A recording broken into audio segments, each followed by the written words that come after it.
മനസ്സിലായില്ല. ഇത്രയും വർഷക്കാലം ഈ ഹോട്ടലിൽ നിങ്ങൾ മാനേജറായിട്ടും ഞാൻ സെക്യൂരിറ്റിക്കാരനായും ജോലി ചെയ്തിട്ട് എന്നെ മനസ്സിലായില്ലെന്നോ?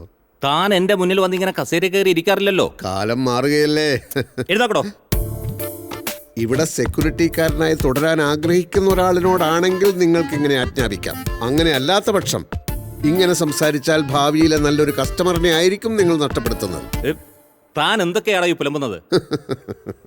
ഇവിടുത്തെ 13 സ്യൂട്ട് റൂം ഉണ്ടല്ലോ, തിങ്കളാഴ്ച മുതൽ 10 ദിവസത്തേക്ക് അതെന്റെ പേരിൽ ബുക്ക് ചെയ്തിട്ടേക്ക്. ഫാമിലിയുമായിട്ട് ഞാൻ വരും. ഒരു സെക്യൂരിറ്റി, ഒരു റൂം ബോയ്, ഫുൾ ടൈം മുറിയുടെ വാതിൽക്കൽ കാണണം. ഞങ്ങളുടെ ഏതാവശ്യത്തിനും ഓടിയെത്താൻ. അതിന്റെ പൈസ ഞാൻ വേറെ തരും. Good bye.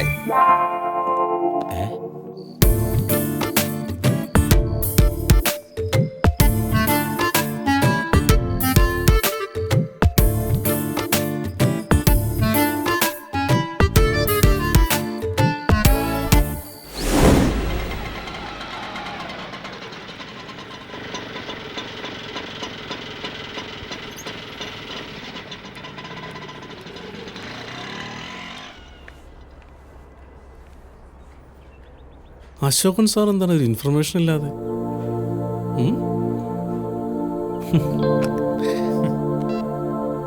Maithili. Hi sir, hearty welcome. വരൂ സർ, പ്രേം ക്യാബിനിലുണ്ട്. വിളിച്ചിരുന്നെങ്കിൽ വണ്ടി അയക്കുമായിരുന്നല്ലോ. അക്കാര്യം ഞാൻ ആലോചിച്ചില്ല. സർ എവിടെയാ താമസം? തോട്ടക്കാട്. ഓ, വരൂ സർ.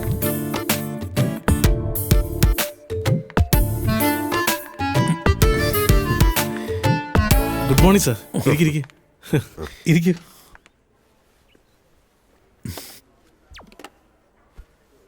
നമുക്ക് രജിസ്ട്രേഷൻ ഇന്ന് വെച്ചാലോ? ചെയർമാൻ US-ലാണ്. 10 ദിവസം കഴിഞ്ഞേ വരൂ. വന്നാലുടൻ. 10 ദിവസമോ? അതെങ്ങനെ ശരിയാവും? എന്താ സാർ? നിങ്ങൾ എനിക്ക് കാർഡ് തന്നു, ഓഫീസിൽ വരണമെന്ന് പറഞ്ഞു, ഞാനിതാ വന്നിരിക്കുന്നു. വരുമ്പോൾ തന്നെ രജിസ്ട്രേഷൻ നടക്കുമെന്നാണല്ലോ ഞാൻ വിചാരിക്കുന്നത്. ഇത് വിശ്വസിച്ച് ജോലി വിട്ടു. നല്ലൊരു വീട് കണ്ടുവച്ചു. ഇന്ന് അഡ്വാൻസ് കൊടുക്കാമെന്ന് വാക്കും കൊടുത്തു. ഡേറ്റിന്റെ കാര്യത്തിൽ നമ്മളൊരു തീരുമാനം എടുത്തിരുന്നില്ലല്ലോ സർ. ചെയർമാൻ അമേരിക്ക പോവാണെന്ന് നിങ്ങൾ എന്നോടൊരു വാക്ക് പറഞ്ഞോ? ഭാര്യയോടും മക്കളോടും കുറേ പൈസയും കൊണ്ട് വരാമെന്ന് പറഞ്ഞിട്ടാ പോകുന്നത്. എൻ്റെ കാര്യങ്ങൾ മൊത്തം അവതാളത്തിലാക്കിയല്ലോ. ഇനിയിപ്പോൾ എന്ത് ചെയ്യും? സാർ, അതൊരു 10 ദിവസത്തെ കാര്യമല്ലേ ഉള്ളൂ. എനിക്ക് നിങ്ങളിലുള്ള വിശ്വാസം പോയി. 10 ദിവസം കഴിയുമ്പോൾ നിങ്ങൾ പറഞ്ഞാലോ 20 ദിവസം കഴിയട്ടെ എന്ന്. സാർ, ഒരിക്കലും അങ്ങനെ സംഭവിക്കില്ല. ഇത് ഞങ്ങളുടെ ആവശ്യമല്ലേ. എന്നാലൊരു കാര്യം ചെയ്യും, നിങ്ങളൊരു 20 ലക്ഷം രൂപയും കൂടാ. അത്രയും വേണം എനിക്ക് അവിടെ ഇവിടെയൊക്കെ അഡ്വാൻസ് കൊടുക്കാൻ.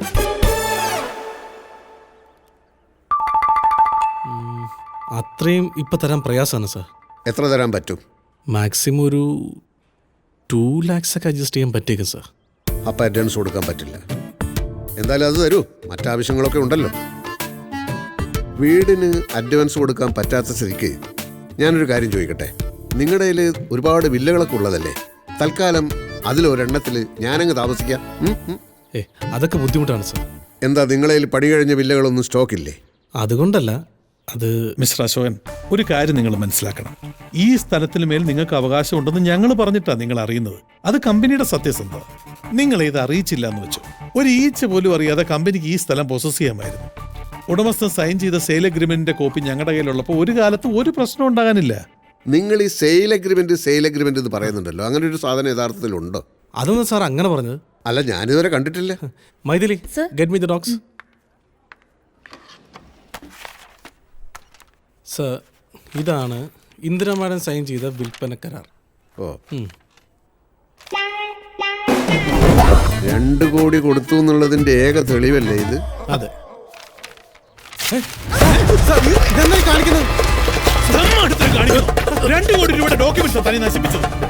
കൈയെടുക്ക്. ഇല്ലെങ്കിൽ ഈ കരാർ പത്രം ഉണ്ടെങ്കിലും ഇല്ലെങ്കിലും ഞാൻ ഒപ്പിട്ടാലല്ലേ രജിസ്ട്രേഷൻ നടക്കൂ. കൈയെടുക്ക്.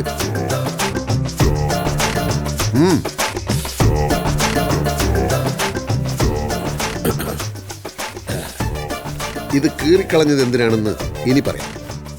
ഇത്രയും പ്രോജക്റ്റുകൾ ചെയ്യുന്ന ഒരു കമ്പനി എനിക്ക് താമസിക്കാൻ ഒരു വില്ല ശരിയാക്കി തരില്ലെന്ന് പറഞ്ഞാൽ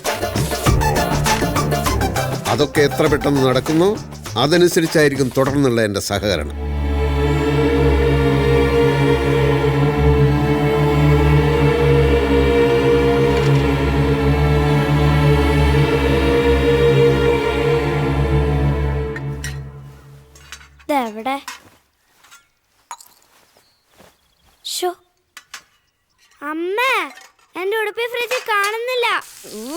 എന്താ?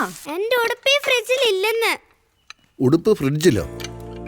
അലമാര ദ്രവിച്ചത് പിന്നെ ഫ്രിഡ്ജാണല്ലോ അലമാര. ഇതിപ്പോ പണ്ടേ കേടായതുകൊണ്ട് സൗകര്യായി. ഇതിനെ പറ്റിയൊക്കെ ചില കാര്യങ്ങൾ സംസാരിക്കാനുണ്ട്. ഇരിക്ക്. 3 പേരും തുറന്ന് പറയണം, നിങ്ങൾക്ക് ഈ ലളിത ജീവിതം യഥാർത്ഥത്തിൽ ഇഷ്ടമാണോ അല്ലയോ?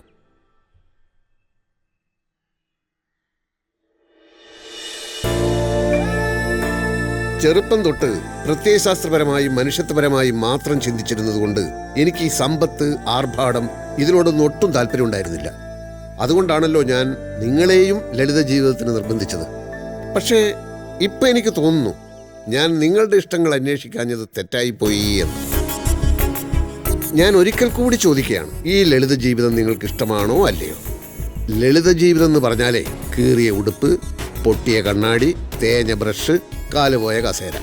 മറ്റേ ജീവിതം എന്ന് പറഞ്ഞാൽ car, air condition, fridge, washing machine. ഇതിലേത് ജീവിതമാണ് നിങ്ങൾ ആഗ്രഹിക്കുന്നത്? ആഗ്രഹിച്ചിട്ട് എന്താ കാര്യം? അപ്പൊ ആഗ്രഹമുണ്ട്.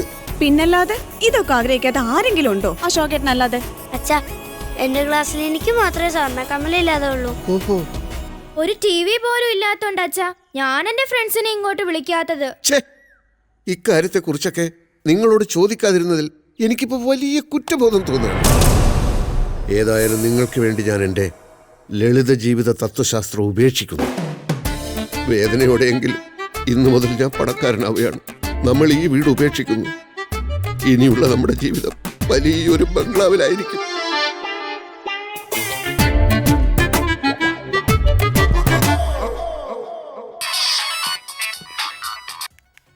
Hello, Ashok ji here. പ്രേം. ഓ, ചെയർമാൻ വന്നു അല്ലേ? വന്നോട്ടെ. എനിക്ക് രജിസ്ട്രേഷൻ ഒരു മൂഡ് കിട്ടുന്ന സമയത്ത് അങ്ങോട്ട് വിളിക്കാം. പിന്നൊരു കാര്യം, എന്നെ ഇടയ്ക്കിടയ്ക്ക് ഇങ്ങോട്ട് വിളിച്ച് ശല്യപ്പെടുത്തരുത് കേട്ടോ. പിന്നെ പ്രേം, എനിക്ക് എക്സ്പെർട്ട് ഒരു കുക്കിനെ വേണമല്ലോ. ചൈനീസും കോണ്ടിനെന്റിലും ഒക്കെ നന്നായി ഉണ്ടാക്കാൻ അറിയാവുന്ന ഒരു സ്റ്റാർ കുക്കിനെ എത്രയും പെട്ടെന്ന് ഇങ്ങോട്ട് അയക്കൂ. ഓക്കെ? ഒറ്റയടിക്ക് കിട്ടില്ല എന്ന് പറഞ്ഞാൽ എങ്ങനെയാ? അന്വേഷിക്കൂ. നല്ല ഭക്ഷണമൊക്കെ കഴിച്ചാലല്ലേ നന്നായി രജിസ്ട്രേഷനൊക്കെ ചെയ്യാൻ പറ്റൂ. എല്ലാം റെഡിയാക്കിയിട്ട് എന്നെ വിളിക്കൂ. ഓക്കെ? ഇനിയെങ്കിലും പറയണ്ട അശോകേട്ടാ, എന്താ ഇതൊക്കെ? എവിടുന്ന് ഇത്രയധികം പണം? ഇന്നലെ ടാറ്റയുടെ കയ്യിലുണ്ടായിരുന്ന പണം ഇന്ന് നിന്റെ കയ്യിൽ വരും. നാളെ അത് എൻ്റെ കയ്യിലും വരും. ഭാഗ്യം വന്നു കഴിഞ്ഞു. ഇനി വേണ്ടത് ബുദ്ധി ഉപയോഗിച്ചുള്ള കളിയാണ്. ആ കളി വിജയിച്ചാൽ നമ്മൾ ഇവിടെയല്ല, ഇതിനേക്കാൾ എത്രയോ ഉയരത്തിലായിരിക്കും എത്തുന്നത്.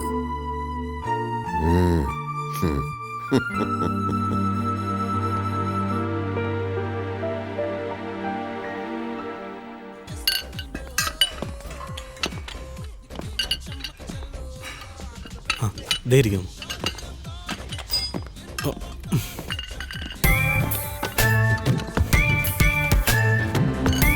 എന്താ ഇവിടെ? സാറ് വിളിക്കുന്നു പറഞ്ഞിട്ട് വിളിച്ചില്ല. വിളിക്കാനൊരു മൂടുള്ളപ്പോ വിളിക്കാന്നാണല്ലോ പറഞ്ഞിരുന്നത്. 1-2 വർഷത്തിനുള്ളിൽ മൂഡ് വരുവോ ആവോ. ഹെൽത്ത് ക്ലബിലല്ല ബിസിനസ് സംസാരിക്കുന്നത്. തൽക്കാലം നിങ്ങൾക്ക് പോകാം. ഇതറിഞ്ഞിട്ട് ഞങ്ങൾക്ക് പോകാൻ പറ്റത്തുള്ളൂ.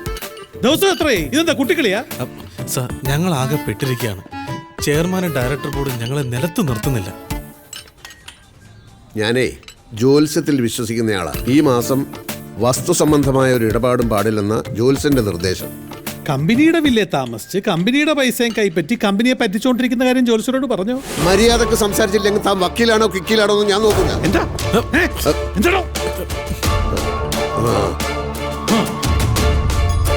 എന്താ ചെയ്യേണ്ടതെന്നറിയോ? നല്ല വാടകക്കൊലയാളെ വിളിച്ചിട്ട് തട്ടിക്കളയാ.